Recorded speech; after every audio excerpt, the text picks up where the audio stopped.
Hey everyone. The top question I'm being asked these days is when or whether cap rates will rise due to increasing interest rates.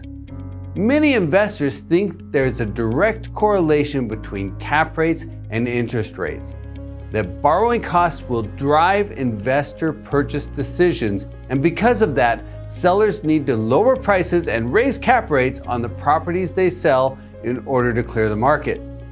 While there's some merit to that idea, it doesn't completely hold true. Looking at commercial real estate in general, the spread between the average cap rate and the 10-year Treasury has ranged from as high as 582 basis points in 2011 to as low as 214 basis points in 2006. There's simply a lot more going on in commercial real estate than underwriting to a spread over the cost of capital. Here are a few of the other considerations and how they're impacting yields today.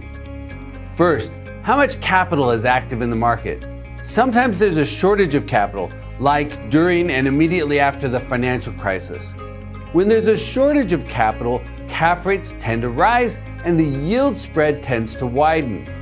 But when there's a lot of capital, both equity and debt, the spreads tend to tighten. We're going through that process right now. Last year, there were a record number of commercial real estate sales. The total number of transactions was up about 30% compared to 2019, which was the strongest prior record. Preliminary estimates of first quarter activity this year suggest the rapid transaction pace has continued, with sales up approximately 20% compared to the first quarter of last year. Basically, when there's a lot of liquidity, investors are willing to take a lower yield because they're competing to invest capital. A second factor is whether there are alternative investments that offer a better yield, maybe the stock market or bonds.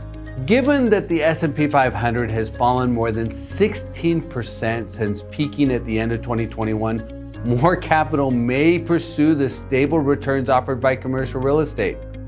That in turn increases buy-side pressure, keeping cap rates lower.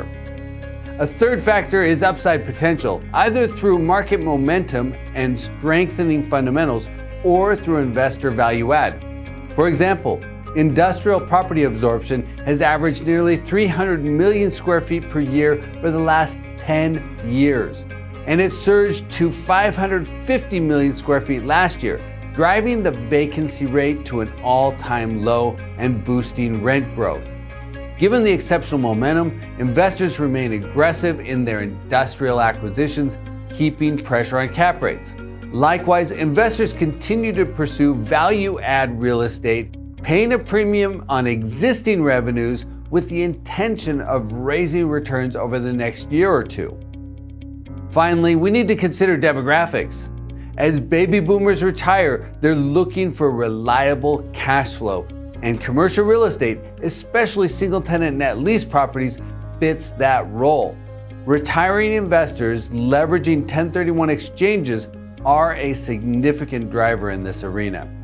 So even though interest rates have been rising, and many expect that trend to continue, it will not necessarily push cap rates higher. We may see some upward movement, most notably in markets and property types that appreciated fastest in the last year, but a broad-based re-indexing is unlikely. Ultimately, real estate yields are about a lot more than interest rates, and investors need to consider all the variables as they keep their eyes on the horizon.